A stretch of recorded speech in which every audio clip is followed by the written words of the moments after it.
estávamos fazendo as oficinas no CIEP Ayrton Senna, uma das cozinheiras, a Gleiciane, foi fazer o caldo de carne. Esse caldo de carne é uma comida típica do Ceará, né? Então ela, no relato dela, contando a história dela, ela traz experiências vividas no caldo de carne que acrescentaram no sabor pra gente daquele caldo de carne. Ela contava que a memória dela era do caldo de carne em dia de chuva. E eles adoravam quando vinha a chuva. Então, ela se lembra, além do caldo de carne, de ir para a terra enlameada, botar o pé na terra.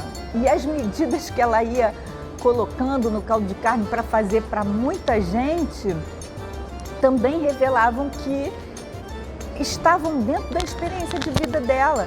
Bom, isso foi uma das coisas que mexeu comigo, com a minha vida, porque muitas vezes a gente não valida as nossas experiências.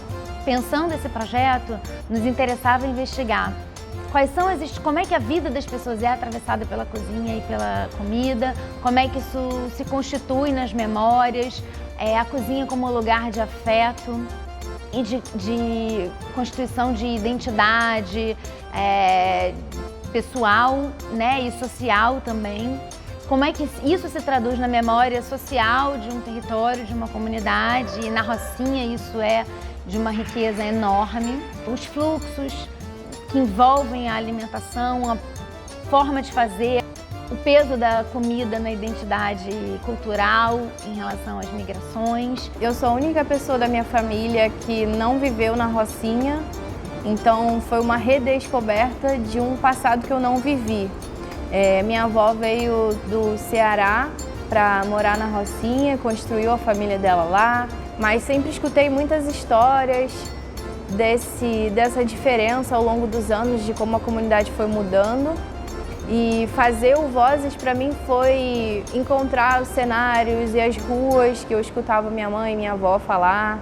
Lembrei assim muito da minha infância, né, da minha criação, meus pais, e quando eu era criado até pela minha avó. Revisitar por uma questão de memória e vi o quanto o projeto ia ser importante para o resgate mesmo, né, de uma história da nossa comunidade que às vezes não é falada, que às vezes não foi contada, né, para outras pessoas, mas que fica às vezes sendo replicada nas próprias famílias. Então esse projeto foi legal porque dava a oportunidade dessas histórias ganharem também outros universos, né, com a internet e tudo mais. Rocinha é um ambiente acolhedor. Esse foi o primeiro sabor, né, que eu pude degustar nesse projeto. É essa mistura de gestos e gostos e pessoas lindas compartilhando dos seus saberes a partir da comida. E não só os saberes culinários, né, as astúcias, as artimanhas, como o menino que vai falar de só cozinhar na energia elétrica, isso é genial, como você só cozinha na energia elétrica dentro de uma favela, né? Porque o gás é muito caro, né? E o gás sendo muito caro, a energia, ela é compartilhada.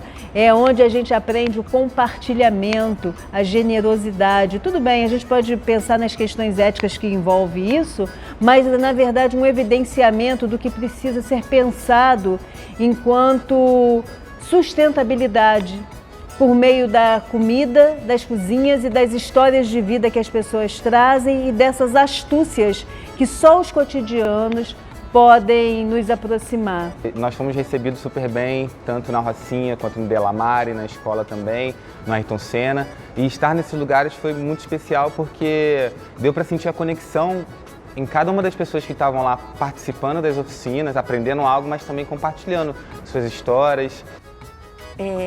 Além do tempo e da história de cada um, o público que a gente teve reuniu muitas gerações. Essas gerações também deram um sabor muito especial, um sabor fundamental, um sabor esperado pela nossa sociedade. da gente derrubar um pouco essa questão de privilégios de todo tipo. Foi maravilhoso ver as crianças e os idosos trabalhando juntos. E também foi muito bom poder fazer parte da equipe de audiovisual, porque o documentário é a linguagem que mais me agrada, que mais me apetece. Poder participar de todas as etapas, desde a gravação até a edição, pensar a montagem, pensar nos episódios, pensar nessas narrativas, valorizar o discurso que a gente ouviu tão carinhosamente das pessoas. Então, participar de todas essas etapas foi uma nova escola de audiovisual para mim. Como moradora, acaba que a gente não conhece todo mundo, né? É muito grande. E eu pude conhecer pessoas que, muitas das vezes eu posso ter passado por elas, mas eu não conhecia, nunca falei. Eu trabalhei na parte da produção, né? Foi uma vivência e uma experiência muito boa mesmo, que eu posso levar para o meu dia a dia, posso levar para outras oportunidades, outros trabalhos. Tive também o prazer de fazer o som direto, de gravar o som das falas, mas também fazer as trilhas sonoras e poder ver como na culinária e no audiovisual a gente tem essa coisa de preparar, de também de alguma forma ter uma receita, uma forma de fazer. Foi muito legal ver essas trocas, porque a gente ouviu muitas pessoas falando sobre fazer no amor, fazer no olho, e no audiovisual também eu senti que teve muito isso, né, da gente se conectar, de entender. Nas oficinas nós trabalhamos no CRAS Rinaldo Delamare, na cozinha do Núcleo de Fortalecimento de Vínculos, né, onde a coordenadora nos propôs trabalhar com senhoras idosas, crianças e adolescentes ao mesmo tempo, numa cozinha maravilhosa que eles têm lá. No CIEP Ayrton Senna, nós trabalhamos com uma turma do NEJA, então trabalhamos na cozinha da escola. Outro sabor que chegou foi o sabor da comunicação e do encontro. A atração indiscutível que a nossa necessidade de nos comunicar aflorou na questão das pessoas se interessarem direto por usar os equipamentos, por registrar aquele momento. Estávamos todos ouvindo memórias, registrando memórias, vivendo junto aquele momento e comendo junto, né? Então, acho que foi um momento de constituição física, mental, espiritual e social. Foi um projeto que conheceu pessoas cozinheiras da comunidade da Rocinha e trabalhou com uma experimentação em audiovisual no fazer da comida, contando a história dessas pessoas.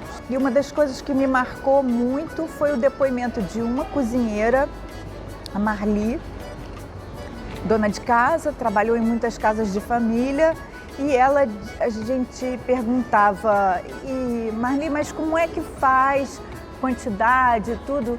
Ela diz, não tem medida, é tudo no olho.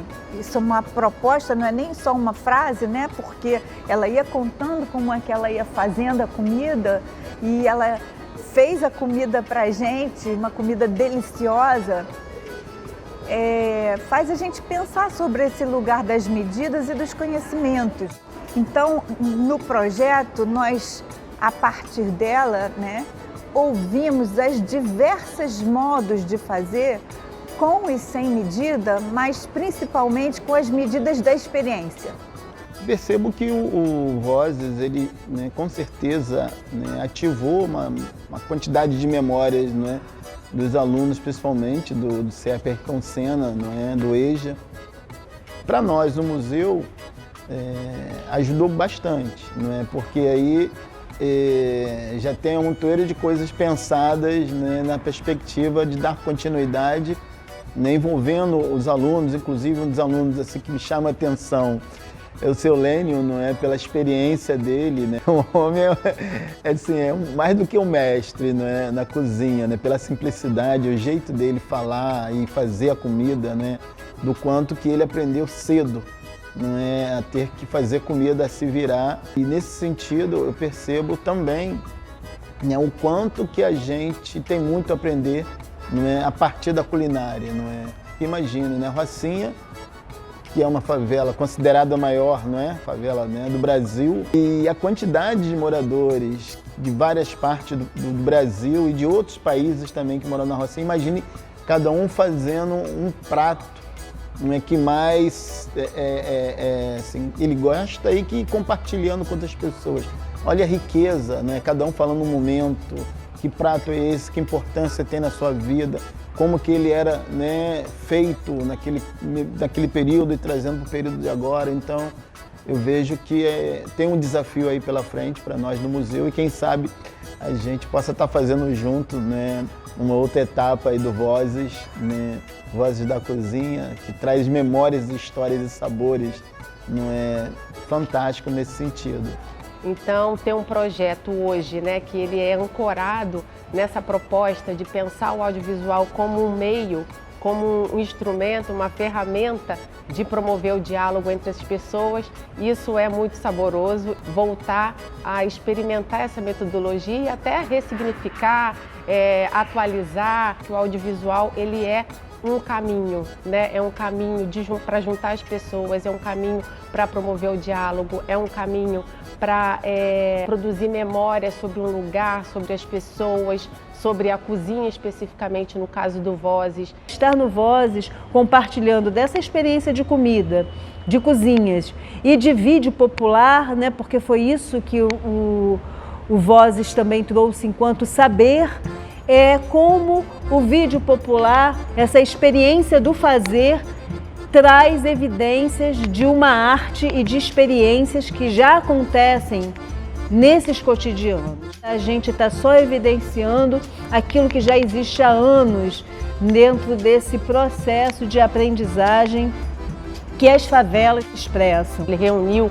uma equipe também né, de muitos lugares e de muitos saberes, isso também foi muito sensacional. E essa equipe, junto com os participantes, né, junto com os representantes do território, puderam produzir muito conhecimento sobre a Rocinha. Uma pimentinha que eu quero colocar nesse caldo é a própria experiência da oficina, é como a gente vai aproximando também esse fazer culinário do fazer audiovisual, né, trazendo essa ideia do improviso, do aproveitamento das coisas, daquilo que o ambiente nos proporciona. Então, acho que a gente também inaugurou um outro modo de fazer oficina audiovisual, um outro modo de fazer vídeo, compreendendo todos os saberes e sabores que aqueles que chegavam também para participar, tanto as pessoas que fizeram as oficinas, quanto os participantes que trouxeram as suas receitas. Do ponto de vista tecnológico, acho que o projeto ele traz a tecnologia, né, que é a própria casa da pessoa, né? Isso é muito legal, né? Quando a gente se discute hoje tantas possibilidades incríveis, né, com inteligência artificial e tecnologias de todos os níveis e acentuar que a cozinha é uma tecnologia milenar e que a gente valoriza e traz isso para o contexto tecnológico, né, atual, para a mesma discussão. Isso é muito bom. Então, me fez olhar também para o meu trabalho, né? O trabalho que eu já faço aqui na Rocinha, que eu atuo aqui. Eu pude ver o quanto que é potente o que eu faço aqui, que eu poderia ir mais, ir além, sabe? É interessante nesse projeto que é o fato de a gente estar recebendo pela primeira vez financiamento de uma instituição de pesquisa. Por que eu acho isso um sabor incrível? Porque é reconhecer que o saber ele é produzido em outros lugares, para além da academia. Então, acho que isso é um dos sabores mais novos que a gente experimentou nesse projeto, pensando institucionalmente o que representa você ser parceiro de uma instituição de pesquisa. É uma pesquisa-ação, é uma pesquisa que acontece a partir do saber que é local, a partir do saber das pessoas. Isso mostra o quanto a gente está conseguindo avançar nesse processo de produção de conhecimento e de reconhecimento dos saberes das pessoas e dos espaços. A maioria das pessoas dizia que tinha aqueles ingredientes ali, mas que aquilo tudo não adiantava se não tivesse amor. Como é que é essa história do amor? Como é que o amor entra aí na receita? Uma delas dizia, Você tem que fazer a comida como você faz para sua família, para o seu filho. A gente vê ali um jeito de fazer que tira ou coloca o que a pessoa vai fazer, vai gostar. E essa é uma tecnologia incrível, porque não depende da receita, depende do que aquele conhecimento sobre o outro e sobre esse amor pode acrescentar ali naquela receita. O que um órgão de fomento à pesquisa, um órgão público de fomento à pesquisa, pode esperar do nosso relato, né? Dentro desse projeto que está no âmbito de um parque socioambiental de inovação? Ouvir pessoas que cozinham é ouvir também relatos dessa desigualdade, relatos da fome, por exemplo. Que tipo de empreendedorismo poderia favorecer a comida como bem comum? Nós ouvimos vários relatos das pessoas que tinham antigamente como pegar comida na rua, por exemplo, abóboras que estavam no mato ou árvores pelo caminho, né? Então, a natureza, estamos falando de parque socioambiental, a Rocinha está ali no meio da floresta. O que é inovação se a gente pensa que um relato como o da Marli, que diz: antes eu tinha comida na rua, depois eu passei a ter que comprar no mercado uma comida ruim. Meus netos hoje comem uma comida ruim. Então, como é isso para nós, né? Então, acho que nós temos o compromisso de pensar a inovação social de uma outra forma. Existe um movimento hegemônico, que é o movimento do empreendedorismo. E nós temos um background, nós temos raízes na economia social solidária. Então, essa foi uma experiência tremenda para a gente entender que o CECIP, na sua especialidade de comunicação dialógica e tecnológica, o diálogo também como tecnologia e o afeto como tecnologia, a gente tem um terreno enorme para trabalhar, para trazer essa autogestão da perspectiva solidária e da perspectiva da economia social solidária.